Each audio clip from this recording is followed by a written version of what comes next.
Pues doy gracias a Dios por la oportunidad de estar aquí entre familia y amigos. Ahorita cuando cantamos esa canción del final, yo pensaba en la razón de esta Semana Mayor, ¿no? Se nos vuelve paisaje ya después de muchísimo tiempo de tradición. Pero mirar a la cruz es mirar al amor de Dios. Es el amor de Dios expresado en ese hecho allá en la cruz. Entonces yo le invito a que usted piense, como me decía el pastor Fabián esta semana, que la predicación es un acto de amor para cada uno de ustedes, ¿sí? Para mí, porque yo lo leí primero y me predicó y me sigue predicando, pero para ustedes que están aquí, que Dios fue a la cruz por cada uno de nosotros y por eso estamos hoy aquí, por su inmenso amor en la cruz. Así que, pues tenga esto en su corazón en el día de hoy, ¿le parece? Hemos venido trabajando en el Evangelio de Juan y esta semana estamos en la serie El Veredicto Final, ¿cierto? Ahí está, creo que la presentación. Voy a poner el tiempo porque...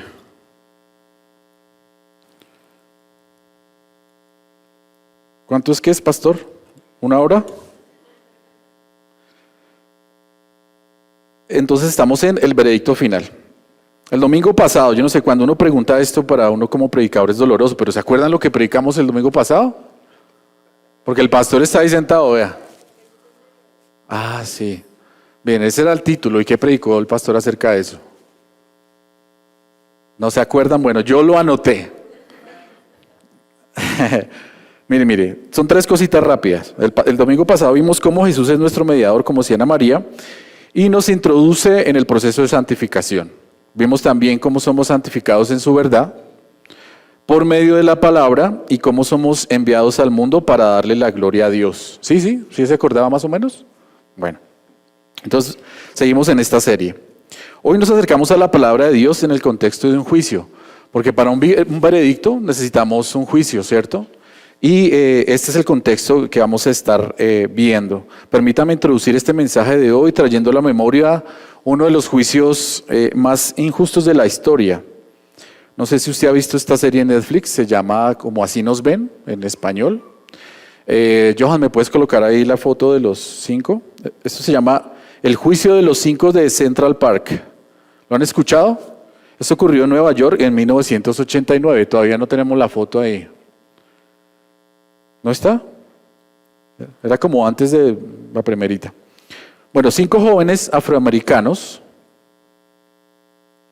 Sus nombres son Anthony McRae, Kevin Richardson, Yusef Salaam, Raymond Santana y Corey Wise. Fueron condenados por la violación y agresión brutal de una mujer blanca en Central Park. Sin embargo, no había pruebas concretas en su contra y sus confesiones fueron obtenidas bajo coerción y presión policial. Eso lo muestra la serie. Los 5 de Central Park fueron condenados injustamente y pasaron años en la cárcel antes de que se descubrieran nuevas pruebas y se demostrara su inocencia. Fueron exonerados en 2002 después de que un violador en serie confesara haber cometido el crimen por el que los 5 jóvenes habían sido condenados. Y este caso es un ejemplo impactante de la injusticia del sistema penal en los Estados Unidos, especialmente en relación con las personas de color y las comunidades marginadas. El caso ha llevado a un mayor escrutinio del racismo sistémico en la justicia penal y ha inspirado reformas importantes en el sistema judicial. Bueno, y este es uno de los muchos juicios que se pierden en el tiempo. Yo le recomiendo ver la serie, es una serie confrontante.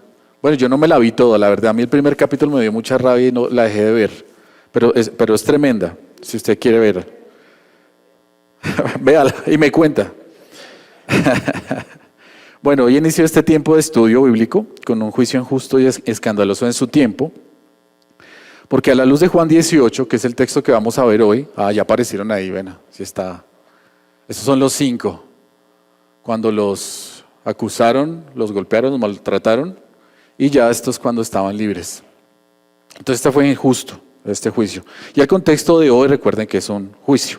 A la luz de Juan 18, en Juan 18 vemos que Jesús fue juzgado. ¿Sí?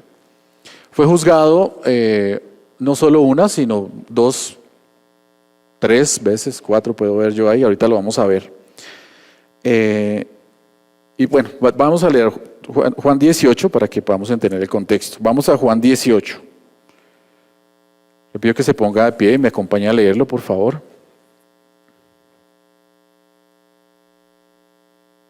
Espera, miro a qué horas comenzamos porque hasta uno se le olvida leer el reloj aquí todo cuando...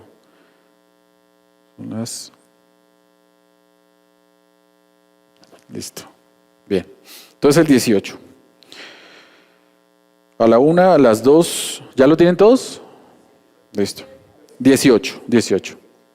Juan 18. Listo. Traición y arresto de Jesús. A la 1, a las 2 y a las 3. Después de decir esto, Jesús salió con sus discípulos al otro lado del torrente de Cedrón, donde había un huerto, en el cual entró él con sus discípulos. También Judas, el que lo iba a entregar. Conocía allí el lugar porque Jesús se había reunido allí muchas veces con sus discípulos. Entonces Judas, tomando la tropa romana y a varios guardias de los principales sacerdotes y de los fariseos, fue allá con linternas, antorchas y armas. Jesús, sabiendo todo lo que le iba a sobrevenir, salió y les dijo: ¿a quién buscan? A Jesús el Nazareno, le respondieron. Él les dijo: yo soy. Y Judas, el que lo entregaba, estaba con ellos. Y cuando él les dijo: yo soy, retrocedieron y cayeron a tierra. Jesús entonces volvió a preguntarles: ¿a quién buscan? A Jesús Nazareno, dijeron. Respondió Jesús: les he dicho que yo soy. Por tanto, si me buscan a mí, dejen ir a estos. Así se cumplía la palabra que había dicho: de los que me diste no perdí ninguno. Entonces Simón Pedro, que tenía una espada, la sacó e hirió al siervo del sumo sacerdote y le cortó la oreja derecha. El siervo se llamaba Malco. Jesús le dijo a Pedro: mete la espada en la vaina. La copa que el Padre me ha dado, ¿acaso no he de beberla? Entonces la tropa romana, el comandante y los guardias de los judíos prendieron a Jesús. Lo ataron y lo llevaron primero ante Anás, porque era suegro de Caifás, que era sumo sacerdote de ese año. Caifás era el que había aconsejado a los judíos que convenía que un hombre muriera por el pueblo. Primera negación de Pedro, dice aquí. Simón Pedro seguía a Jesús y también otro discípulo. Este discípulo era conocido del sumo sacerdote y entró con Jesús al patio del sumo sacerdote. Pero Pedro estaba afuera a la puerta. Así que el otro discípulo, que era conocido del sumo sacerdote, salió y habló a la portera e hizo entrar a Pedro. Entonces la criada que cuidaba la puerta dijo a Pedro: ¿no eres tú también uno de los discípulos de este hombre? No lo soy, dijo él. Los siervos y los guardas estaban de pie calentándose junto a unas brasas que habían encendido porque hacía frío. Pedro también estaba con ellos de pie calentándose. Jesús ante el sumo sacerdote. Entonces el sumo sacerdote interrogó a Jesús acerca de sus discípulos y de sus enseñanzas. Jesús le respondió: yo he hablado al mundo públicamente, siempre enseñé en la sinagoga y en el templo, donde se reúnen todos los judíos, y nada he hablado en secreto. ¿Por qué me preguntas a mí? Pregúntale a los que han oído lo que hablé. Estos saben lo que he dicho. Cuando dijo esto, uno de los guardias que estaba cerca dio una bofetada a Jesús diciendo: ¿así respondes al sumo sacerdote? Jesús le respondió: si he hablado mal, da testimonio de lo que he hablado mal, pero si hablé bien, ¿por qué me pegas? Anás entonces lo envió atado a Caifás, el sumo sacerdote. Pedro niega a Jesús otra vez. Simón Pedro estaba de pie calentándose y le preguntaron: ¿no eres tú también uno de sus discípulos? No lo soy, dijo Pedro negándolo.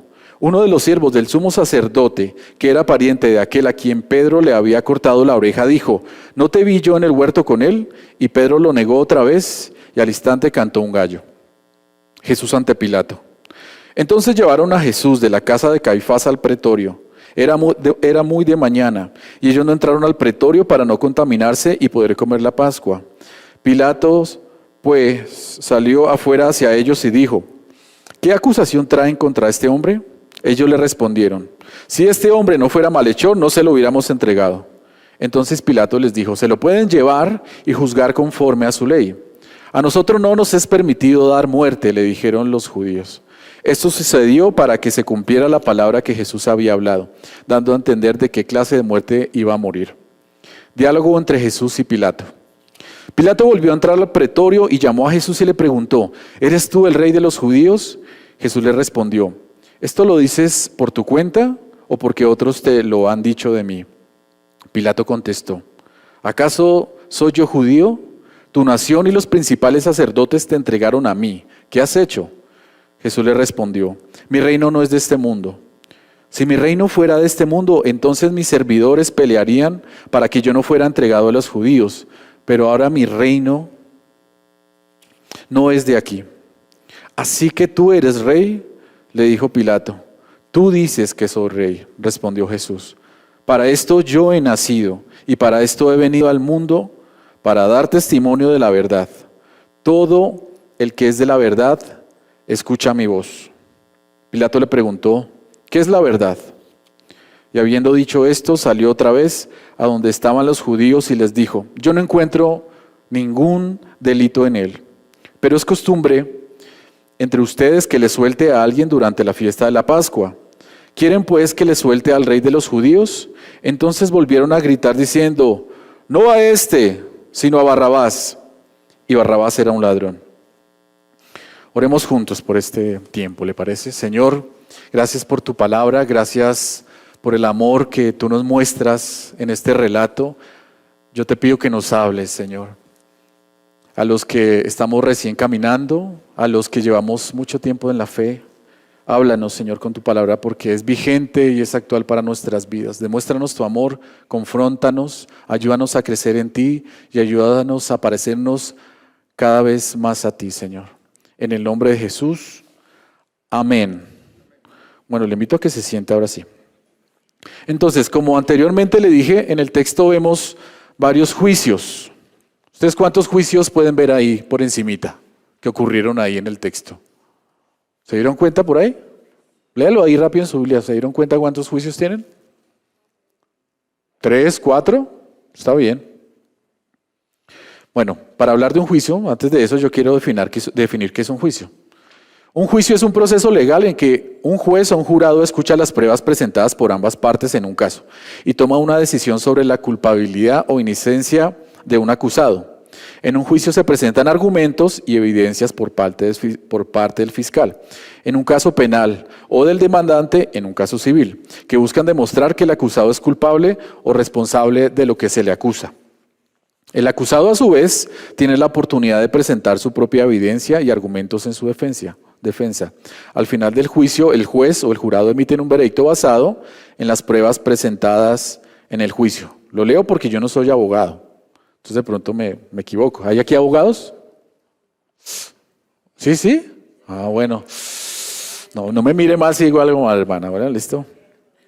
Pero sí está bien la definición, ¿sí? Ah, bueno, listo. ¿También hay abogados acá? No, me meten más presión. Oye. Quisiera preguntarle, ¿creo que los juicios solo ocurren dentro de un contexto legal o jurídico? No. Ustedes tendrían que decir sí para que yo dijera la otra pregunta. Bueno, para los que dijeron que sí, ¿podrán los juicios hacer parte de nuestro diario vivir? Sí, ¿cierto? Muy bien. Los juicios no solo ocurren dentro de un contexto legal, sino que también pueden formar parte de nuestro diario vivir en diversos aspectos de la vida. Por ejemplo, en la toma de decisiones cotidianas, ¿cierto? Esos juicios de valor que hacemos. Las personas pueden pensar en términos de juicio para sopesar diferentes opiniones y llegar a una conclusión sobre lo que consideran la mejor decisión. En este sentido, un juicio puede ser visto como un proceso de análisis y evaluación de la información disponible. Además, en el contexto social y político, a menudo se hacen juicios sobre las acciones de otras personas y sus motivaciones. Estos juicios pueden estar basados en una variedad de factores, como la información disponible, la experiencia previa, la opinión personal y los prejuicios. ¿Sí? En resumen, sí, aunque los juicios tienen una connotación legal y judicial, también pueden ser vistos como un proceso de toma de decisiones. ¿Usted cuántas decisiones tomó hoy para llegar a este lugar? Muchas, ¿cierto? ¿Cómo me iba a vestir? Si iba a venir, ¿no? Con este frío. Si me levantaba. Algunos si me bañaba o no se bañaba. ¿Cierto? Esperemos que sí, todos estamos. Esta evaluación hizo parte del día de hoy. Entonces, en la porción que leímos en Juan 18 podemos ver que ocurren varios juicios, como dijimos, varios juicios de valor. Hay varias veces que se juzga lo moral, lo político y lo religioso. Acompáñame entonces a conocer en cada uno de ellos si el veredicto fue la culpabilidad o en esencia de Jesucristo, porque aquí estamos hablando de que Jesús es inocente. Y lo que busca Juan, acuérdense, Juan en el Evangelio lo que busca es que todos crean, ¿cierto? Que todos crean que el Señor es quien dice ser. Y en este pasaje, él está buscando presentar evidencias de que Jesús es inocente. En cada uno de estos juicios que vimos, vamos a ver si hay evidencias para decir que Jesús es inocente. Entonces empecemos. Yo lo dividí en 3. Y vamos a ir viendo las evidencias conforme lo vamos leyendo. Evidencias de la inocencia del Señor. Y también vamos a ver cómo interactuaron los personajes, porque no solo hay un personaje, hay varios personajes, interactuaron con el Señor. Y cómo ellos reaccionaron ante la verdad de que el Señor era inocente. ¿Sí? Porque vamos a ver, cada uno tomaron parte de algo y tomaron una posición, tomaron decisiones, hicieron juicios de valor y conforme a eso actuaron. Entonces yo lo dividí en 3. La primera parte se llama el juicio y veredicto de los que caminaron con Jesús. Sí, porque tenemos ahí personas que caminaron con Jesús, o sea, sus discípulos. ¿Cuántos discípulos son nombrados aquí? 2. ¿Quiénes son? Pedro y Judas. No, Juan, bueno, Juan tácitamente. Pero el nombre dicen que fue Pedro y Judas, ¿cierto? Entonces vamos a ir leyendo el texto. Mira, a mí me gusta hacer esto es como yo lo hago en la casa. Cuando nosotros hacemos devocional, como es el texto y empezamos como a leerlo y a ver qué el Señor nos habla en el texto. Así que usted va a tener su Biblia ahí. Si no la tiene, bueno, acérquese a alguien que la tenga y leemos juntos. Yo estoy en la nueva versión internacional. Creo que compramos la misma Biblia, ¿cierto? Estaba como en descuento. La Biblia de las Américas. 3 por... Exactamente. Bueno, vamos a ir leyendo juntos. Vamos al versículo 1. Vamos a ver qué dicen los discípulos. Entonces, traición y arresto de Jesús. Después de decir esto, ¿ya están ahí conmigo? Después de decir esto, Jesús salió con sus discípulos al otro lado del torrente Cedrón, donde había un huerto en el cual entró él con sus discípulos. También Judas, el que le iba a entregar, conocía el lugar, porque Jesús se había reunido allí a menudo con sus discípulos. Pare aquí. Aquí vemos una primera evidencia de que el Señor es inocente. ¿La cogió por ahí? En esto, vuélvalo a leer rápidamente ahí. Es extraño porque dice que ellos fueron al torrente de Cedrón, y es extraño porque dice que él iba ahí mucho con sus discípulos. Y es extraño que Judas también conocía ese lugar, ¿cierto? Mire, si yo fuera alguien al que me van a agarrar por algún delito, yo no voy a ir a un lugar donde todo el mundo sabe que yo voy, ¿cierto? Aquí el Señor está demostrando su inocencia porque Él está yendo a un lugar de una otra forma para facilitar ser encontrado. Judas lo conocía, hasta Judas lo conocía. Entonces, ¿qué? Él está diciendo, yo no tengo nada que ocultar, yo soy inocente, voy a ir a un lugar conocido por todos, casi que es un encuéntrame. Y vuelvo y digo, si no es una persona que no quiere ser encontrada, pues no lo haría. El Señor aquí ya está demostrando las evidencias para decir, yo soy inocente. Sigamos leyendo. 3. Entonces Judas, tomando la cohorte romana y a varios alguaciles de los principales sacerdotes de los fariseos, fue allá con linternas, antorchas y armas. Aquí está representado quienes asesinaron al Señor, ¿no? Los judíos y los gentiles, o sea, nosotros. Y los judíos fueron a buscarlo. 4. Jesús, pues sabiendo todo lo que le iba a sobrevenir, salió y les dijo, ¿a quién buscáis? Mire, para mí esta es otra segunda evidencia en el 4. Porque aquí muestran a un Jesús que además de encontrar un lugar donde todo el mundo conocía, salió al encuentro. ¿Sí? Era de noche, iban con antorcha, no sé qué. Y el Señor, en vez de esconderse en una gruta, en algún lugar, el Señor les dijo, mire, aquí estoy. ¿Sí? Aquí estoy. No me quiero esconder. Él se pone al frente. Me acuerdo cuando el Señor hablaba esto en Juan 10, 17 al 18, decía, por eso me ama el Padre, porque yo pongo mi vida para volverla a tomar. Nadie me la quita, sino que yo de mí mismo la pongo. Tengo autoridad para ponerla y tengo autoridad para volverla a tomar. Este mandamiento recibí de mi Padre.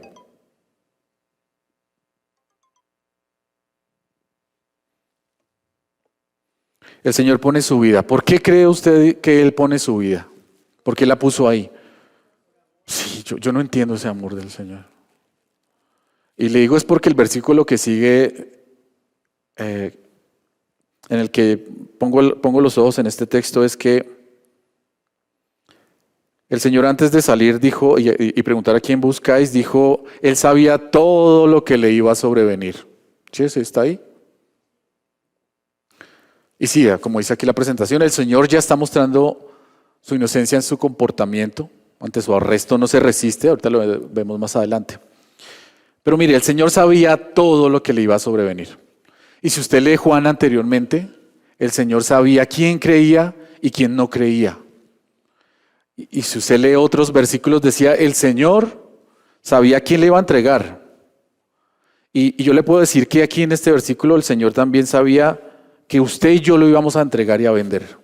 Y que lo íbamos a traicionar una y otra vez e íbamos a pegar contra Él. ¿Sí? Entonces, en este momento cuando usted me dice, sí, por nosotros, yo digo, sí, por nosotros y por ese amor. Yo no entiendo el amor de Dios. Es algo que no me cabe en la cabeza porque aun conociéndonos como somos, Él dijo, aquí estoy y entrego mi vida por Andrés, por Oscar, por Andrea, por Juan José, por Angelita. Yo me pongo, no me la quitan, yo la estoy colocando, pero el Padre también me dio la autoridad de volverla a tomar. Aquí ya el Señor va mostrando ese amor, porque Él se para ahí y frentea por nosotros. Salió al encuentro, esta es la segunda, salió al encuentro de quienes querían matarlo. Él no huye ni se esconde. Él prefirió, por amor a su Padre, obedecer hasta la muerte. Él se pone al frente. Sigamos leyendo un poco más. El 5. Ellos le respondieron. Jesús había preguntado, ¿a quién buscas? El Señor había preguntado, y ellos le respondieron, a Jesús el Nazareno. Él les dijo, yo soy. Y Judas, el que le entregaba, estaba con ellos. Y cuando Él les dijo, yo soy, retrocedieron y cayeron a tierra. Entonces Jesús volvió a preguntarles, ¿a quién buscáis? ¿A quién buscáis, perdón? Y ellos dijeron, a Jesús el Nazareno. Respondió Jesús, os he dicho que soy yo. Por tanto, si me buscáis a mí, dejad ir a estos. Para que se cumpliera la palabra que había dicho, de los que me diste, no perdí ninguno. Judas estaba con ellos. Es que yo me hago preguntas acá. Judas conocía al Señor, ¿cierto? Pero ¿por qué no lo reconocían? ¿Por qué la gente no lo reconoció? Ellos necesitaban a Judas para reconocerlo. Ellos no sabían a quién estaban buscando. ¿Sí? Y a veces yo me pongo, esto es como una reflexión mía, pensando que cuando llegaron allá, la sorpresa fue porque se encontraron al que había predicado, al que estaba haciendo milagros, a este Jesús que amó a la gente, lo encontraron. Como que hubo un choque como en su mente, porque dice que se cayeron para atrás, como que, y aún no podría como conciliar la idea que ese Jesús estuviera siendo buscado, porque pareciera que ellos no le conocían, no lo reconocieron. Y ante la sorpresa se cayeron hacia atrás. Lucas 22, 52 al 53 dice, entonces Jesús dijo a los principales sacerdotes, a los oficiales del templo y a los ancianos que habían venido contra él. Esto es como un paralelo. Entonces Jesús, contra él, como contra un ladrón han salido con espadas y palos. Cuando estaba con vosotros cada día en el templo, no extendisteis las manos contra mí, pero esta es la hora y el poder de las tinieblas son vuestros. Qué sorpresa ellos ver ahí al Señor ahora buscado. Y aquí en la segunda parte cuando dice que Él nos guardó, Él dijo, verá, si me vienen a buscar a mí, deje los demás ahí quietos. Déjenlos quietos, llévenme a mí, a ellos déjenlos en paz, para que se cumpliera lo que vimos el domingo acerca de la oración, ¿cierto? Que hizo por nosotros. Él no perdió a ninguno de los suyos. Le hago esta pregunta aquí. Yo pienso en las expectativas de esta frase. A nosotros hemos caminado con el Señor y aquí dice que Él guarda a los suyos, que Él no los perdió. ¿Usted siente que el Señor lo ha guardado hasta aquí? ¿Sí? Ahora, ¿qué expectativas tenía usted de que el Señor lo guarde? Porque a veces uno llega con expectativas y más tarde vamos a hablar de las expectativas. Uno llega con expectativas cuando se acerca al Señor, ¿cierto? Nosotros creemos que cuando el Señor está diciendo nos va a guardar, que nos va a poner una burbujita y que nada nos va a pasar, ¿cierto? Eso pasa. Y dice, el Señor, eso a mí no me va a pasar nada malo porque estoy con el Señor. Sin nada que nos toque en esa burbujita. Pero miren, en el caso de los apóstoles, a ellos les tocó salir huyendo. Les infundió miedo. Sí, ¿no? Tremendo eso del miedo. Porque el miedo a veces es necesario. El miedo nos guarda de muchas cosas. No sé, cuando yo estoy en una montaña rusa, yo pensaba en eso. Me dice, póngase el cinturón. Yo no voy a decir, no, yo no tengo miedo, no tengo temor, entonces no me voy a poner el cinturón. Porque yo confío en el Señor. No. Usted lo pone, ¿cierto? Yo me lo pongo. El Señor utiliza cosas que a veces no tenemos en la cabeza para guardarnos. Ellos les infundió miedo y salieron corriendo, porque tenía que guardarlos de alguna forma. ¿Cierto? Piense en este momento las formas en que el Señor lo ha guardado espiritualmente y físicamente. Porque cuando el Señor dice que nos guarda y guarda a sus discípulos, no está diciendo solo que los guarda físicamente, que los atraparan, sino que nos guarda físicamente, emocionalmente, espiritualmente. Reflexione por un momento en esto, en el Señor, ¿cómo ha hecho eso hoy desde que usted comenzó a caminar con Él hasta hoy? ¿Hay amor ahí? ¿Ve el amor de Dios? Yo veo el amor de Dios. El Señor me ha guardado muchísimo. Pese a que soy un testarudo, pese a que soy un pecador, hoy estamos aquí es por su amor y porque nos ha guardado. Y porque de verdad se ha cumplido eso de guardar a los suyos.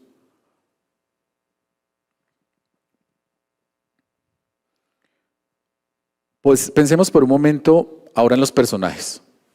Vamos a Judas. Aquí a Judas los nombran, ¿cierto? El famoso Judas.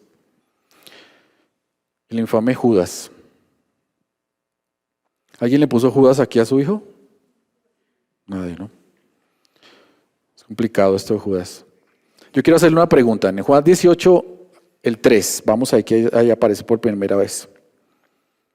En el 3 dice, también Judas, el que lo iba a entregar, reconocía el lugar porque Jesús se había reunido allí muchas veces con sus discípulos. Judas y el Señor tenían una relación, pero yo le invito a que piensen esta pregunta acerca de Judas. ¿Cómo piensa usted que el Señor se relacionaba con Judas? ¿Cómo cree usted que Judas veía al Señor Jesús? ¿Cómo cree? Dígame una idea alguno. Exacto, le daba el mismo amor. ¿Y Judas cómo se relacionaba con el Señor? Judas hacia él. ¿Con interés? ¿Con duda? Juan 12, 4 al 6 dice, entonces dijo uno de sus discípulos. Estos son dos versículos claves que tengo ahí como para describir lo que el Señor dice de Judas, o la palabra dice de Judas. Entonces dijo uno de sus discípulos, Judas Iscariote, hijo de Simón, el que le iba a entregar, ¿por qué no se vendió este perfume por 300 denarios y se dio a los pobres? Pero dijo esto no porque se cuidara de los pobres, sino porque era ladrón y teniendo la bolsa, sustraía de lo que se echaba en ella. En Mateo 26, 14 al 16 dice, entonces uno de los 12, llamado Judas Iscariote, fue a los principales sacerdotes y les dijo, ¿qué me queréis dar? Y yo os lo entregaré. Y ellos le asignaron 30 piezas de plata y desde entonces buscaban la oportunidad para entregarle.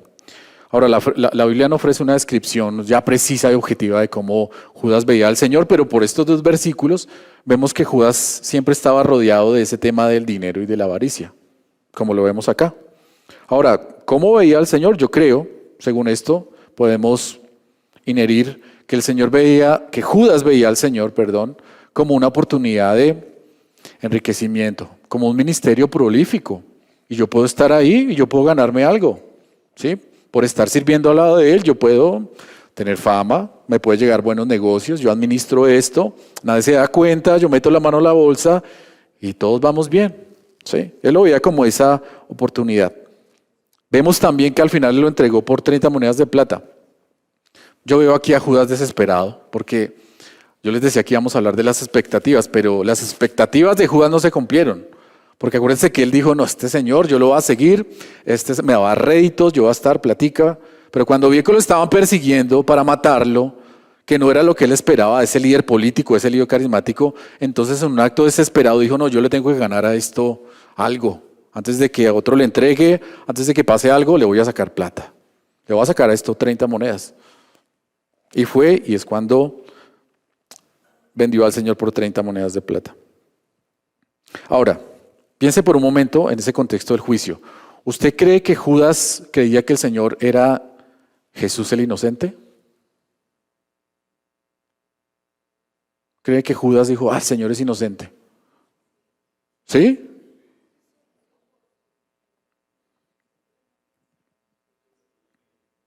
Él caminó con él, ¿no?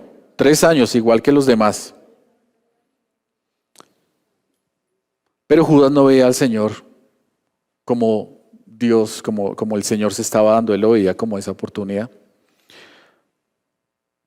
Y el problema es que si usted ve y piensa por un momento y dice, ¿por qué si él veía que el Señor era inocente de los cargos que le estaban asignando?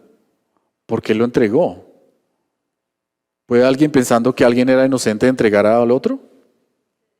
¿Por interés? Sí, puede pasar. Y lo entregó. Ahora, la historia no termina acá, porque si usted se va a Mateo 27:3, dice que entonces Judas, el que le había entregado, viendo que Jesús había sido condenado, sintió remordimiento y devolvió las 30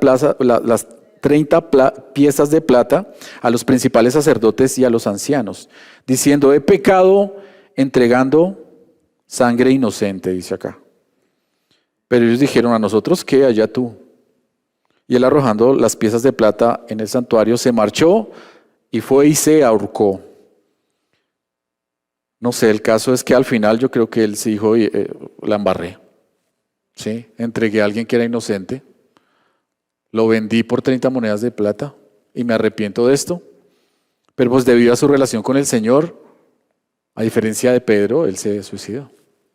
Perdió la esperanza y se suicidó. No sé, ¿usted cree que Judas creía que el Señor era inocente? Yo a veces creo que no. Bueno, al principio sí, porque caminó con él, pero al final reconoce no, y después otra vez vuelve a decir sí, era inocente y lo entregué. Volvamos al texto. Vaya conmigo entonces al 10, al 18:10. Vamos a ver algo acerca de Pedro. Entonces Simón Pedro, que tenía una espada, la sacó e hirió al siervo del sumo sacerdote y le cortó la oreja derecha. El siervo se llamaba Malco. Pedro, en este momento vemos a Pedro con su esplendor del característico carácter de Pedro, alguien sanguíneo, alguien apasionado. Pedro quiere ayudarle de nuevo al Señor, quiere guardarlo. Y yo ya me estoy acalorando con esta chaqueta, perdón, me la quito. Ahora, en este punto, ¿usted ha sentido alguna vez la necesidad de ayudarle al Señor? Gracias, esposa. Tantas veces, ¿no? ¿Y cómo le ha ido cuando usted le ayuda al Señor? Bueno, de pronto corta oreja y usted dice, lo hice, lo logré, ¿cierto? Pero a la final la terminamos embarrando, ¿cierto? Y Pedro ya la había pasado, pero él, en ese momento de crisis dijo, no, de alguna forma tengo que hacer algo. Resultó mal. El 11 dice, Jesús entonces dijo a Pedro, mete la espada en la vaina. La copa que el Padre me ha dado, ¿acaso no la he de beber? El Señor de nuevo regaña a Pedro. ¿Sí? Y en ese momento tengo en mente que el Señor sabía todo lo que iba a pasar y vuelve a recordarle a Pedro que él está aquí para obedecer a su Padre. ¿Cuál era esa copa que estaba hablando el Señor?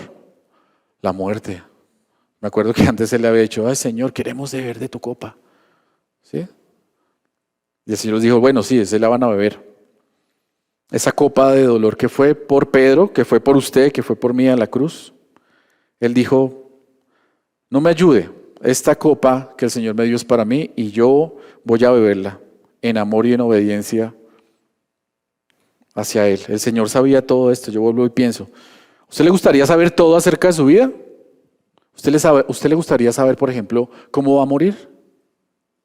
Tremendo, ¿no? Yo algún día estaba hablando con un jefe, tipo chévere, y él me dijo como, no, imagínese que usted de verdad supiera eso, usted no sería capaz de vivir la vida como, o sea, uno dice, ay, yo quisiera saber, pero a la verdad yo no quisiera saber, porque si no uno se vuelve loco, exacto, uno dice, no, ¿y ahora qué hago? Y no sé qué. A mí no me gustaría saberlo, el Señor sí lo sabía, pero aún así fue a la cruz, porque Él sabía para dónde iba, porque Él sabía, conocía a su Padre, porque Él sabía que no hay nada aquí en este mundo tan hermoso y que lo llena tanto como su Padre, como estar con su Padre, ¿cierto? A mí no me gustaría saber eso. Sigamos leyendo, que nos sigue hablando el texto. Entonces la corte en el 12, ¿sí está leyendo conmigo? Yo estoy leyendo eso. Entonces la corte romana, el comandante y los alguaciles de los judíos prendieron a Jesús y le ataron. No se resistió. Y le llevaron primero ante Anás porque era suegro de Caifás, que era sumo sacerdote de ese año, o ese año. Y Caifás era el que le había aconsejado a los judíos que convenía que un hombre muriera por el pueblo. Y así iba a suceder. Pensemos un momentico en Pedro. ¿Cómo veía Pedro al Señor? ¿Cómo cree que lo veía? ¿Como su jefe? ¿Eh? Sí, claro, allá él había hecho la aclaración de que él era el Hijo de Dios. Mateo 16. Bueno, ¿qué motivaba a Pedro a seguir a Jesús también? ¿Qué motivaba a Pedro? Mateo 16, 15, él les dijo, ¿y vosotros quién decís que soy yo? Respondiendo Simón Pedro, dijo, tú eres el Cristo, el Hijo del Dios viviente. Entonces le respondió Jesús, bienaventurado eres, Simón, hijo de Jonás, porque no te lo reveló carne ni sangre, sino mi Padre que está en los cielos. En otro Mateo 23, 25, Pedro le dijo, aunque tenga que morir contigo, jamás te negaré. Todos los discípulos dijeron también lo mismo. Mire, Pedro fue uno de los discípulos más cercanos a Jesucristo, según lo que vemos, y tuvo una relación realmente especial con Él. Caminó con Él, pero a diferencia de otros, vivió unas cosas muy lindas con el Señor. Experiencias que lo marcaron. Pero a través de los evangelios podemos ver que Pedro ve a Jesucristo como un maestro, como un líder político al comienzo, porque toda la gente se acercó a Jesús pensando que Él los iba a sacar del poder de los romanos, ¿cierto? Pero ya después de esto lo vio como su amigo, como su líder, como su salvador, como lo dijo. Ahora, ¿usted cree que Pedro creía que el Señor era inocente, según lo que hemos leído? Yo sí creo. Yo creo que lo creía. Como para arriesgarse a no ir primero y sacar una espada para defenderlo. Yo creo que Pedro creía que el Señor era inocente. Pero mire, aunque ellos, Judas y Pedro, creían que él era inocente, al final lo traicionaron. Ese es el final. Hicieron sus juicios de valor. Dijeron, el Señor es inocente, el Señor vale la pena. Pero al final, ¿qué hicieron? Prefirieron sus vidas, sus intereses, por cambiarlo por la fidelidad al Señor. Ellos no manejaron correctamente la verdad de que Jesús era inocente. ¿Y por qué? Yo pienso un poco que era por las expectativas que tenían acerca de Jesús. Y les voy a hablar a ustedes que son discípulos. Yo creo que ustedes son hijos de Dios. Bueno, si hay una persona que no aquí, que no tiene una relación con el Señor también le habla en esta mañana. Pero creo que todos somos de casa. ¿Sí, la mayoría? Sí. Pero los discípulos, mire, ¿qué expectativas tengo al acercarme a Dios? Pero en este momento voy a parar, porque yo los veo como cansados y con hambre. Yo les invito a que se volteen aquí a sus sillas. Miren hacia el frente, ahí hay un vino. No hay jugo, no se animen. Y hay algo para comer. Y les voy a hacer dos preguntas en este punto, para que ustedes compartan con sus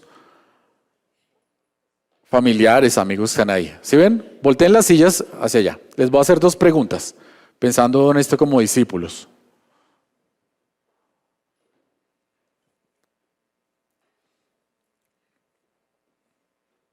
Mire, Pedro y Judas tenían expectativas. Judas quería enriquecerse, quería como sacar provecho, y Pedro quería que ese Mesías libertara a su nación, ¿cierto? Esas eran las expectativas que tenían ellos dos. Al final la cosa no resultó así, entonces les tocó tomar una decisión de, aún por encima que el Señor era inocente, que el Señor se merecía esto, lo negaron por culpa de las expectativas que tenían, por culpa de nuestro pecado. Yo le invito a que en la mesa, mientras usted va comiendo, creo que Puede, sí, ya se puede. Puede levantar. Miren lo que hay ahí en él. No sea tímido. Yo sé que usted quiere. Eso. Mire qué hay ahí. Que puedan comer juntos y que mientras comemos juntos piensen estas dos preguntas, ¿no? Esas sí las podemos tener a Johan para que ellos las tengan que anotar. Mire, ¿qué expectativas tengo cuando me acerco a Dios? ¿O tengo al acercarme a Dios? ¿Qué expectativas tengo? ¿Qué expectativas tengo hoy jueves de venir a este lugar con este frío? Y lo segundo es, ¿qué áreas de mi vida no quiero perder por obedecer a Dios? Porque esto le pasó a Pedro. ¿Qué áreas de mi vida no quiero perder por obedecer a Dios? Pedro no quiso arriesgar su vida. Dijo, yo lo sigo de lejitos, no sea que me agarren a mí también. Entonces sírvanse, sí, sírvanse, vayan comiendo y piensen en estas dos preguntas para que los despierte esa comidita.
En mi mesa dijeron que las expectativas habían sido superadas, de las que llegaron a las que ahora haciendo cuentas como que lo que el Señor había hecho en sus vidas. Y yo creo lo mismo.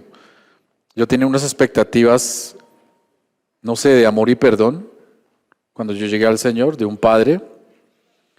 Pero ya después de un tiempo, que iba haciendo cuentas con mi esposa, 16 años de casado, el Señor me decía, pregúnteme qué cosas de las que usted de verdad tenía en su corazón no le he dado, me decía el Señor.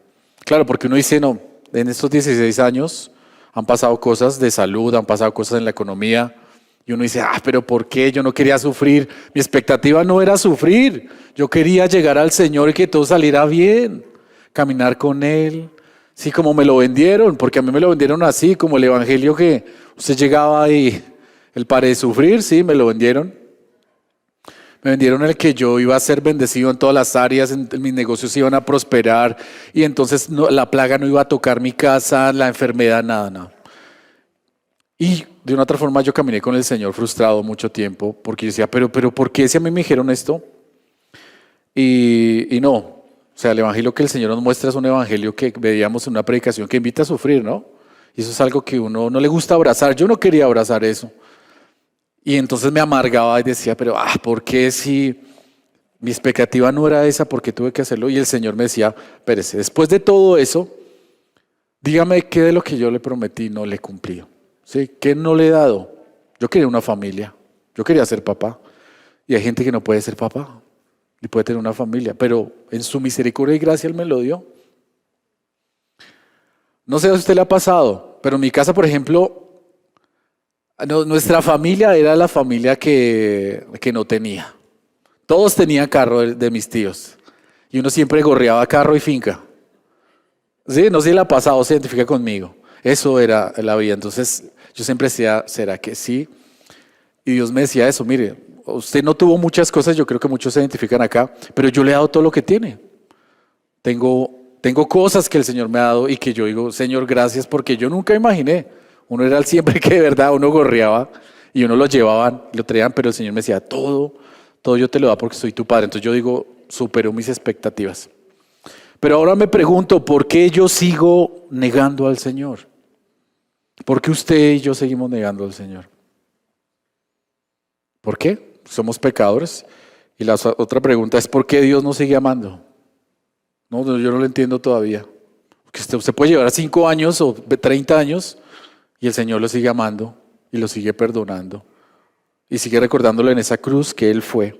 Estos discípulos nos muestran y nos reflejan a usted y a mí, porque uno dice, Judas y Pedro, pero ahí estamos pintados nosotros. En el momento en que tenemos que obedecer y decidir, sopesamos eso y elegimos nuestro interés personal. ¿Y en dónde está el Jesús inocente, el Jesús que amamos, el Jesús que nos ha dado todas las expectativas? ¿Dónde está eso? Se va no sé para dónde y pecamos. Pero aún el Señor hoy le dice, estoy aquí para decirte, te amo. Y fue a la cruz por ti. Y yo sabía todo eso, que todo eso iba a pasar, pero fui a la cruz. Como lo hizo con Judas, como lo hizo con Pedro, con Poncio Pilato y con los judíos, por amor. Leamos la segunda parte. Dice, el juicio y veredicto de los enemigos de Jesús. Juan 18, 19 al 24. Tengo que decir que ustedes comieron y se demoraron mucho y ya se me fue el tiempo, ¿sí? Fue su culpa. Juan 18, 19 al 24. Aquí vemos a los enemigos de Jesús. Entonces, leamos. Entonces el sumo sacerdote interrogó a Jesús acerca de sus discípulos y de sus enseñanzas. No porque no supiera qué enseñaba Jesús. Bueno, esto ya es mi pensamiento, lo tengo acá. ¿Por qué le preguntó esto? No porque no supiera qué enseñaba Jesús, sino porque quería atraparlo en algo mal. Se quería como decir, ¿usted qué enseñó? Ahí está. Vamos al 20. Jesús le respondió, yo he hablado al mundo abiertamente. Siempre enseñé en la sinagoga y en el templo, donde se reúnen todos los días y nada he hablado en secreto. Aquí yo veo la tercera evidencia de que Jesús era inocente. El Señor dice, mire, yo enseñaba públicamente, no me pregunte. Es más, en un texto, en los textos paralelos dice que había gente que escuchaba su predicación que era de los judíos y estaban ahí. Ellos sabían que predicaba el Señor. Y el Señor no se escondía como un ladrón, no se escondía como alguien que tiene que decir, pero que nadie se entera. No, Él predicaba el Evangelio. Y lo hacía abiertamente porque Él no tenía nada que ocultar, Él no tenía mentira en Él. Él estaba hablando con la palabra y la autoridad que venía de su Padre. Ahora, la intención de ellos nunca fue escucharlo, porque estamos hablando de los enemigos de Jesús. Yo creo que todavía hay personas enemigas de Jesús. ¿Usted cree eso? Yo tengo que trabajar con muchas de ellas. Es más, yo tengo que convivir en la familia con muchas personas de esas, ¿sí? Y ellos están ahí todavía y yo no sé si a usted le pase que cuando habla y usted comparte el Evangelio, ellos no quieren escucharlo. Ellos solo quieren hacerlo caer a usted. Y encontrar una grieta, un defecto en su teología, en su comportamiento, en usted cómo está diciendo las palabras. No quieren escucharlo, ellos están cegados. Pero aquí, ¿sabe? Yo decía, el Señor aún así que sabía, porque acuérdese, Él lo sabía todo. ¿Quién creía y quién no? Él se paraba allá y predicaba. Porque Él sabía que la verdad que había en Él era poderosa, ¿sí? Y Él sabía que sus enemigos, aunque no quisieran escucharlo, no. Había personas que sí lo estaban escuchando. Y eso es un llamado para usted y para mí. Porque cuando usted predica, a veces uno ya como que no le gusta predicarle a la gente que no le sigue a uno como el cuento. A mí me gusta debatir en el trabajo. Yo soy diseñador y desarrollador y tengo como personas que son budistas y son ateas. Entonces eso para mí es chévere, me gusta hacerlo. Y yo me acuerdo mucho que un día debatiendo con un compañero de trabajo que es ateo, pues él dice que es ateo, empezamos a hablar ahí, yo decía, ay, qué lastre esto, qué desgaste, ¿sí? Como que él decía cosas pero no me dejaba hablar, sino como que él no escuchaba, sino que estaba esperando a que yo me cayera para preguntar otra cosa. Yo decía, ay, qué lastre esto. Pero lo lindo fue que la señora del aseo, un día eso se acercó y dijo, ¿sabe qué? Yo creo que usted tiene la razón. Y yo no estaba predicando a la señora del aseo, ¿sí? Pero es lindo porque el Señor, aún en medio de esos momentos donde usted está con el enemigo, diciéndole, yo creo en esto firmemente, ta, ta, ta. Usted puede decir, qué lastre, estoy perdiendo mi tiempo, pero hay personas que sí escuchan.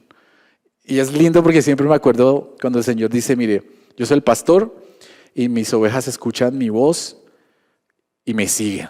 Yo creo eso, yo creo que el Señor iba, predicaba, no lo querían, pero había unos que lo escuchaban y levantaban la voz así, que las ovejas decían, y lo voy a seguir. Entonces, esto es una invitación para que usted y yo lo sigamos haciendo, porque hay gente que no le va a gustar. En el 21, vamos otra vez al texto. ¿Por qué me preguntas a mí? Dice el Señor. Pregúntales a los que han oído lo que hablé. Aquí entramos usted y yo, ¿no? Y aquí estos saben lo que he dicho. Cuarta evidencia aquí de que el Señor es inocente en este capítulo. Él no teme de los testigos de su predicación pública. No le da miedo, pregúnteles. Yo no tengo nada que temer. Si a usted le preguntaran, ¿hace cuánto no le han preguntado eso? ¿Usted en qué cree? ¿Cuál es su Dios? Si le preguntaran y le dijeran hoy, venga, ¿por qué no en la oficina, usted que es cristiana, por qué no se para y ora por nosotros? ¿Sí? ¿Cómo reaccionaría usted a eso? ¿Le daría miedo o no? ¿O lo haría? Diga la verdad. ¿Las dos? Muy bien. Exactamente. El Señor está diciendo, mire, pregúntele a ellos. Vea. Ellos saben lo que yo prediqué, lo que yo dije. ¿Y qué pasa? A veces nos quedamos callados. Bueno, yo veo que aquí no nos quedamos callados. A veces como que decimos, no, pasemos como por debajo. No me pregunte. Pero aquí le está diciendo, mira, no me pregunte a mí, pregúnteles a ellos. Y el Señor está esperando que nosotros de una otra forma demos razón de nuestra esperanza. Como dice Pedro, que nosotros tenemos que estar listos para dar razones de la esperanza que habita en nosotros. Ahí están hablando de usted y de mí. 22. Cuando dijo esto, uno de los alguaciles que estaba cerca dio una bofetada a Jesús diciendo, ¿así respondes al sumo sacerdote? Jesús le respondió, si he hablado mal, da testimonio de lo que he hablado mal. Pero si hablé bien, ¿por qué me pegas? Para mí esta es otra evidencia de la inocencia del Señor. No tenía nada que esconder. Jesús no reacciona violentamente a la agresión. Yo conozco aquí hermanos que si hubieran reaccionado violentamente y no voy a decir su nombre. Yo no sé cómo hubiera reaccionado yo si a mí me pegan una cachetada. ¿Cómo hubiera usted reaccionado? Ay, no, yo hubiera puesto la otra mejilla.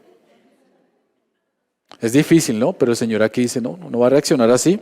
Yo soy inocente y no voy a reaccionar así. Y lo que pasa es que también esto es una reacción a la frustración de las personas que estaban interrogando al Señor. No sé si le ha pasado también que cuando usted está hablando con personas acerca de su fe o acerca de otras cosas, la gente al final termina dentro de la frustración no argumentando ni atacando su argumento, sino atacándolo a usted, en lo personal. Ya se meten al rancho, como decían uno en la época en el colegio. Es difícil eso, pero eso pasa. Pero el Señor no se deja alterar, ¿sí? El Señor siempre mostró ese carácter de amor, porque aún el Señor fue a la cruz por ese que le abofeteó la mejilla.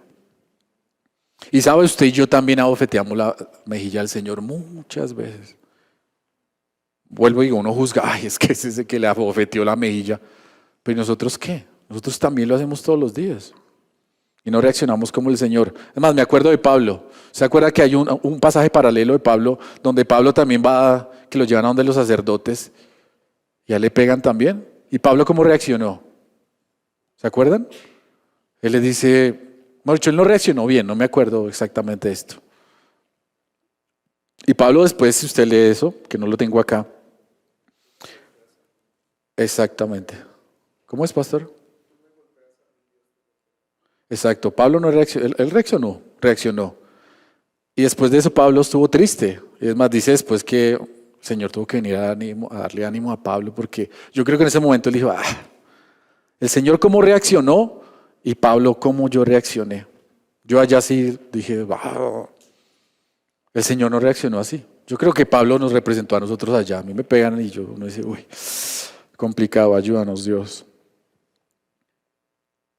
¿Quiénes eran? Ustedes saben quiénes eran los sacerdotes, ¿cierto?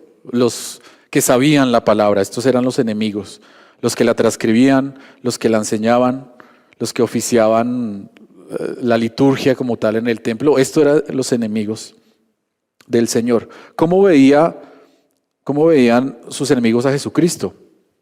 Esto creo que lo sabemos, ¿no? Como una amenaza a su sistema, a su negocio, a su pensamiento. Era una amenaza. Entonces ellos ya estaban cegados.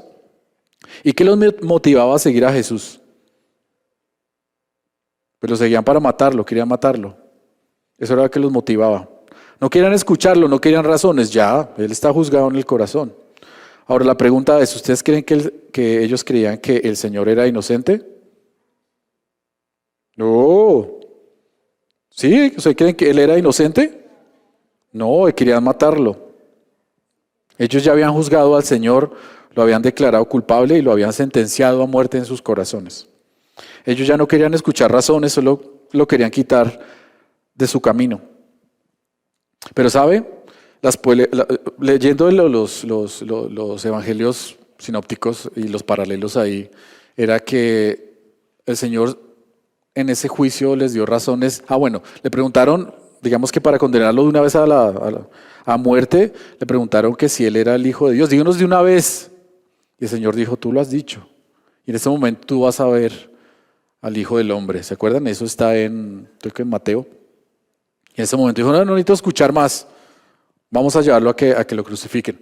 Si usted se da cuenta, toda la evidencia que tenía en el Juan de milagros, del testimonio del Padre, del Espíritu Santo, de los milagros que hacía, eran las pruebas que el Señor tenía contra eso. Él sí era el Hijo de Dios. Y él sí es el Hijo de Dios. Él sí es el Mesías, pero ellos no querían escuchar eso. Y se cegaron a eso. Pero para mí aquí el Señor es inocente también. Porque ellos no quisieron escuchar. Si hubieran sido sensatos, ¿dónde estaban cuando estaban todos los milagros pasando? Aunque los enemigos querían asesinar al Señor, Él enseñó que debíamos amar a nuestros enemigos. Y su forma de amarlos fue dar su testimonio, el testimonio de la verdad de su Padre, e ir a la cruz también por ellos, porque Él fue por ellos también a la cruz. Ahora, yo quiero que reflexione antes de pasar al otro punto final. Es que el Señor nos llama a hacer luz en medio de un mundo que lo odia. Cada vez más, cada vez vemos más esto. La gente ya no quiere escuchar el Evangelio. Con todas estas cosas que se han levantado, el odio uno lo ve en la gente.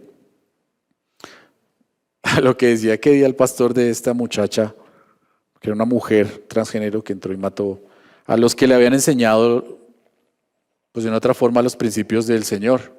¿Se acuerdan de la noticia de la transgénero que mató, entró al colegio y mató? Y cada vez va a pasar esto, más si yo pienso en mis hijos, porque puede ser que nosotros no lo vivamos, pero el Señor dice que va a haber una persecución y a poco lo vamos a ver.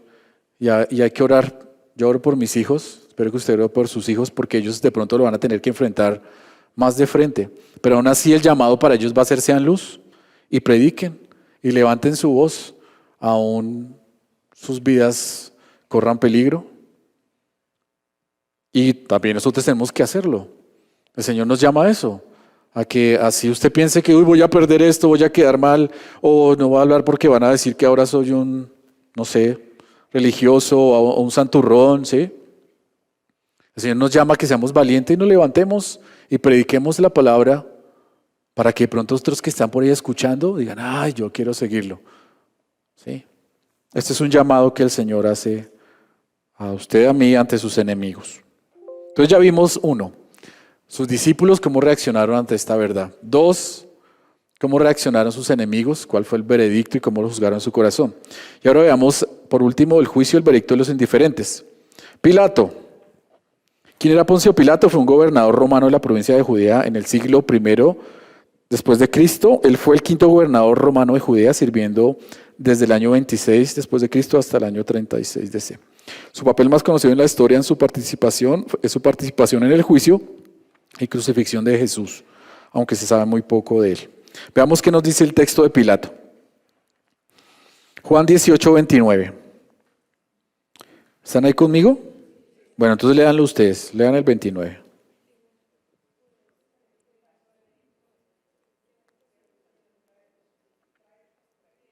Bueno, hasta ahí. Vea, Pilatos no tenía ni idea de por qué le estaban trayendo a Jesús. Sí, como que, ¿qué pasó aquí? ¿Por qué me lo traen? Es el típico del indiferente, que de otra forma como que, mire, uno dice, no, es que a todo el pueblo se le ha predicado, allá al mundo le ha predicado Jesús. No, hay gente que no tiene ni idea y que viene aquí en Colombia y viene en Bogotá y uno le dice, ¿usted ha escuchado de las buenas nuevas del Señor? Dice, no, nunca he escuchado. Y uno dice, no, pero aquí todos son católicos, aquí saben algo, pero hay gente que de verdad no sabe, porque estas generaciones de un tipo para acá como que no predican nada de eso en la casa y la gente no sabe quién es Jesús. Y si hay gente aquí como que, no sé, ¿qué es eso? No tengo ni idea. Esto le pasó a Pilato, no tenía ni idea porque le están trayendo a Jesús. El 31. Entonces Pilato les dijo, llevadle vosotros y juzgadlo conforme a vuestra ley. Los judíos le dijeron, a nosotros no nos es permitido dar muerte a nadie. Aquí Pilato otra vez no quiere complicarse.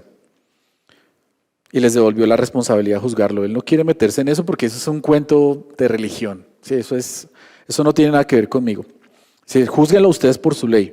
Pero el problema era que los judíos no podían juzgarlo por su ley porque ya estar ahí era algo que no era legalmente permitido. ¿Sí?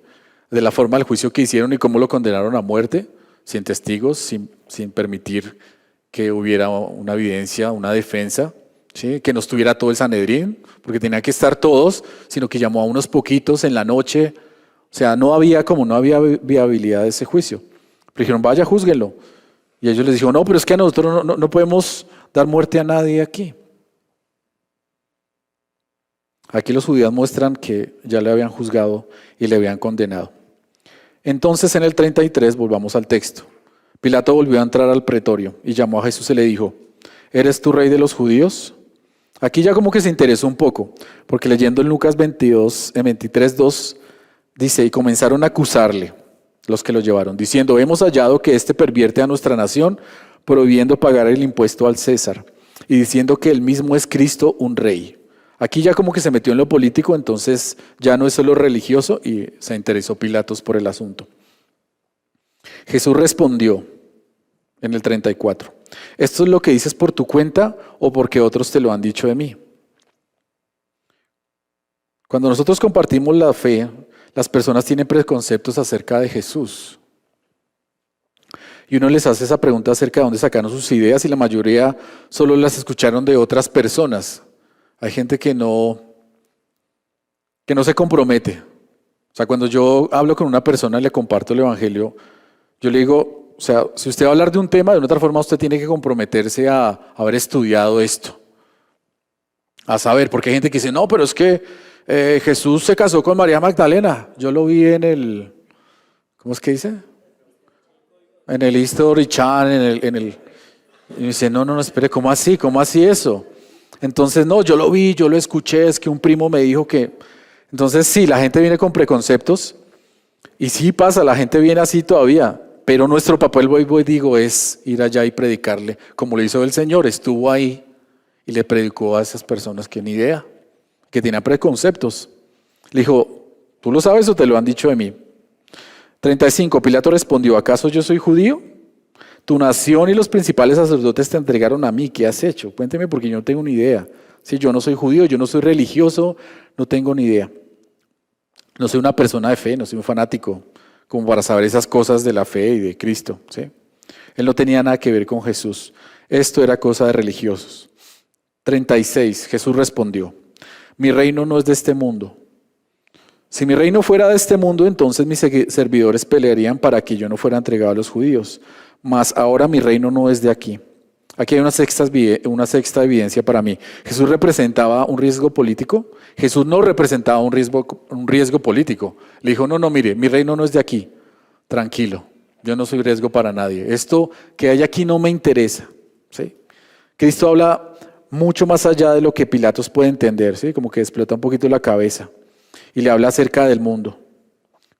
Pregunta, discípulos de Cristo, ¿cómo es su relación con el mundo? Porque acuérdense que aquí dice no, el Señor dice, yo no soy de este mundo. ¿Usted se considera ciudadano de este mundo? Porque ahora es de moda eso, ¿no? Decir que nuestros hijos son ciudadanos globales, son ciudadanos de este mundo. El Señor dice, no, este reino que está aquí no es lo mío, no me interesa. No hay nada aquí que usted me pueda mostrar que a mí me guste como para quedarme. No hay nada. Mi reino no es de este mundo. Ahora, ¿qué espera de sus seguidores como nosotros? que nosotros podamos decir también lo mismo. ¿Podemos decir eso? ¿Que no amamos las cosas de este mundo? ¿Que no somos amigos de este mundo? ¿Nuestro reino no es de este mundo? Qué difícil es eso. Yo me pregunto eso es porque hay cosas a las que yo me aferro todavía en este mundo. Ahorita cuando estaban hablando, si fueron la segunda pregunta, ¿qué cosas a uno le cuesta entregar? Porque uno está aferrado a eso y el Señor está diciendo, no se aferre a esto. No se aferra a su vida en este mundo. Todos nos vamos a enfermar y nos vamos a morir. ¿Sí? Este mundo es temporal, pero el que tiene a Cristo tiene la vida eterna. El que me tiene a mí, dice el Señor. Pedro nos dice, amados, os ruego que como extranjeros y peregrinos, que os abstengáis de las pasiones carnales que combaten contra el alma. Como extranjeros, dice, y peregrinos. Qué complicado es, yo no sé. Hay momentos en que yo me siento que de verdad estoy cansado de este mundo en el sentido que no hay nada que me llene. Yo amo la música, yo le contaba ahí a algunos, yo soy músico, y la música era para mí un Dios y me llenaba hasta un punto que conocía al Señor y supe que esto de ser músico no lo llena a uno. O uno cree que se llena, pero nada. ¿Qué es lo que a usted lo llena de este mundo? ¿Qué lo engancha con este mundo? ¿El dinero? ¿La fama? No sé, algunos de nosotros luchamos con eso, ¿no? Con ser reconocidos. El Señor dice, no hay nada aquí. ¿Sí? Le voy a decir, yo amo a mi esposa, yo amo a mis hijos, pero yo les digo que ellos no me llenan como el Señor me llena. Porque a veces uno se aferra a su esposo y uno se aferra a su familia, uno se aferra al ministerio, ¿cierto? Pero el Señor dice, no. Aquí yo estoy y yo soy la razón y este no es nuestro mundo. Camine esto como si se fuera a ir mañana de aquí, porque aquí no hay nada que lo llene. Y yo he experimentado eso. ¿No le ha pasado eso? Que usted consigue un trabajo de sus sueños, porque yo ahorita estoy en el trabajo de mis sueños. Nos dicen, no, yo no trabajo en mis sueños. ¿Cómo es el meme? Dice, bueno, el caso es que yo llegué a ese puesto y yo dije, voy a ser feliz ahí con el trabajo que tengo. Y yo llegué ahí y yo digo, no, esta vaina, no, o sea, y usted puede conseguir el novio, usted puede conseguir el esposo, el trabajo, lo que quiera, y pretender que eso lo va a llenar y lo va a enganchar y usted se va a quedar toda la vida ahí y se va a olvidar que esto no es, que es el Señor, que es lo que Él tiene para usted guardado allá. No sé si usted está luchando hoy con enfermedades, no se preocupe. El Señor lo guarda y el Señor le tiene un cuerpo glorioso, dice la Biblia, guardado para usted allá. Usted no va a sufrir. Usted va a estar con Él. Y esa es mi esperanza. Yo también lucho con eso, el miedo a la muerte. Yo me aferro a la vida porque no sé. Pero el Señor me sigue diciendo, no. Relájese, disfrute este viaje, que es un regalo que el Señor nos da, pero no se aferra a esto. Esto va a pasar. 38. Pilato le preguntó, ¿qué es la verdad? ¿Qué es la verdad, hermanos? La palabra nos enseña que la verdad es una persona, ¿cierto?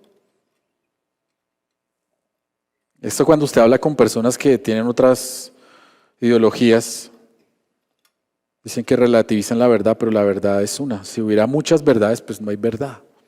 El único que ha dicho yo soy la verdad, el camino y la vida ha sido Jesús. Nadie más ha dicho. Los otros dicen busquen la verdad, busquen la iluminación, pero el Señor dijo yo soy la luz. Si busquen el camino, busquen no sé qué, ustedes tienen que encontrarlo. El Señor dijo, yo soy el camino. O sea, esto es, por eso yo amo la palabra, porque es que es muy sólida. Sí, es muy sólida. ¿Y la verdad quién es? La verdad es Cristo. Dijo, yo soy la verdad, el camino y la vida. Él es la verdad. Y Él vino para dar testimonio de la verdad de Dios, de su Padre, de su plan divino. Cristo vino a eso, a dar testimonio de su plan de salvación en la cruz. A eso vino. Jesús está declarando que Él es el portador de la verdad, que tiene la autoridad y la capacidad de revelar la verdad divina a aquellos que lo escuchan. Todo el que es de la verdad escucha mi voz. Para los demás es locura, pero para los que tenemos a Dios esta verdad guía nuestros caminos, guía nuestros corazones. Lo escuchamos.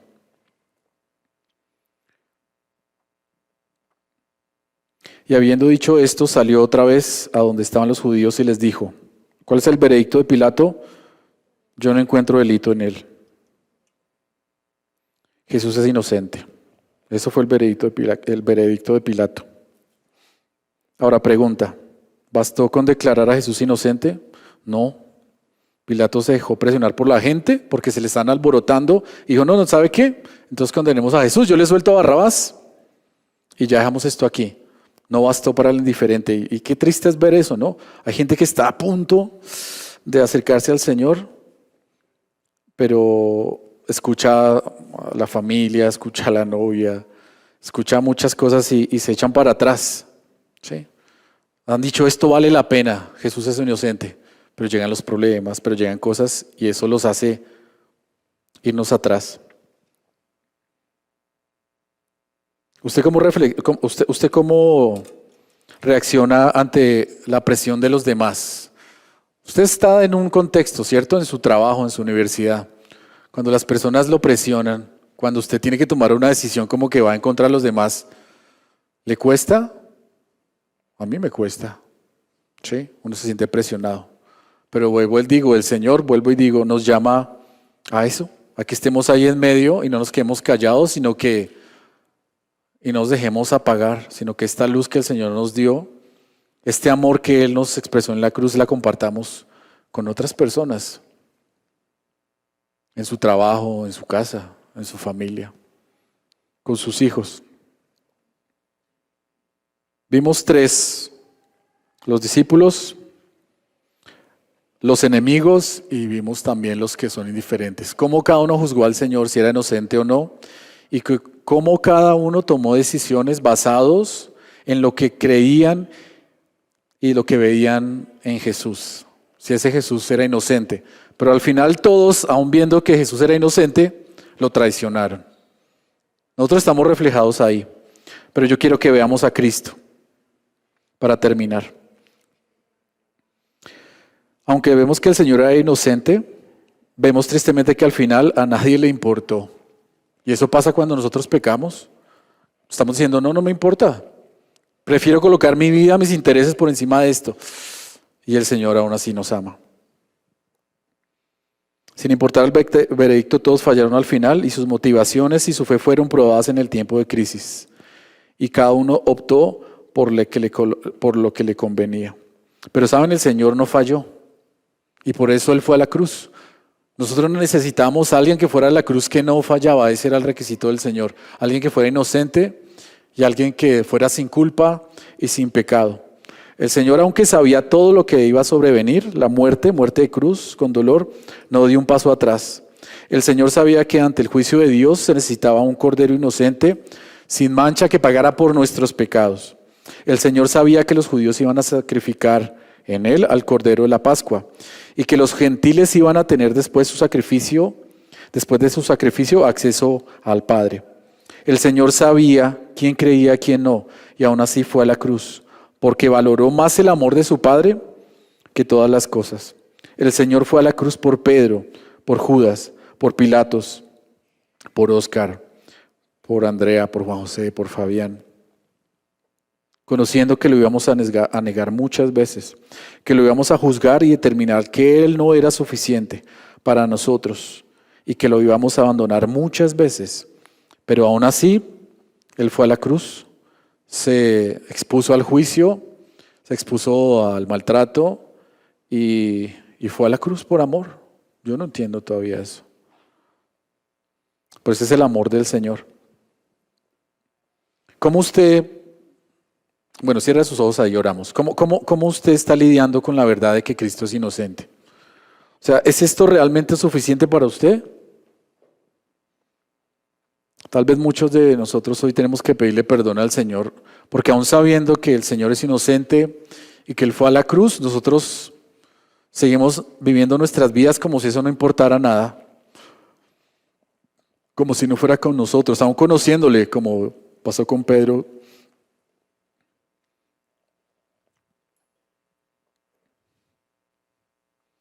Hoy el Señor nos llama a acercarnos a su cruz. Hoy el Señor nos llama a seguir predicando esa cruz. Hoy el Señor nos llama a seguir predicando que Él era ese cordero sin pecado, sin mancha, que tenía que ir a morir por los pecados de cada uno de nosotros. Yo le invito que esta semana, iglesia, que usted pueda seguir reflexionando en esto, tenga la fortaleza y la valentía de compartirle a alguien en su casa, a sus hijos, a su esposa, a sus amigos, de este hermoso regalo de Jesús en la cruz. Señor, gracias por este tiempo, te damos. Gracias por tu palabra, gracias por hablarme a mí. Gracias por el amor que me muestras, que aún yo siendo pecador, dice que tú muestras ese amor por nosotros, que moriste por nosotros en la cruz, Señor, aún con nuestros defectos, aún con nuestra debilidad, Señor, aún fallándote, aún dudando, Señor, con nuestra incredulidad. Tú no dudaste por un momento ir a la cruz por cada uno de nosotros, Señor, y te lo agradecemos, Señor. Gracias por ese amor que no nos cabe en la cabeza. Gracias por ese amor que no nos cabe en la cabeza de amar a los enemigos. Gracias, Señor, por ese amor loco que tú, Señor, profesas a nosotros. Ayúdanos a vivir ese amor loco, Señor, también por los demás, por otras personas que no te han escuchado, aunque son enemigas tuyas, aunque les da lo mismo, aún entre nosotros, Señor. Ayúdanos a predicar de esa fe, de ese amor, de ese tesoro, Señor, por el cual el hombre vendió todo y compró ese terreno. Ayúdanos, Señor, a valorar de verdad este amor, Señor. Gracias, Señor. En el nombre de Jesús, Señor, oramos.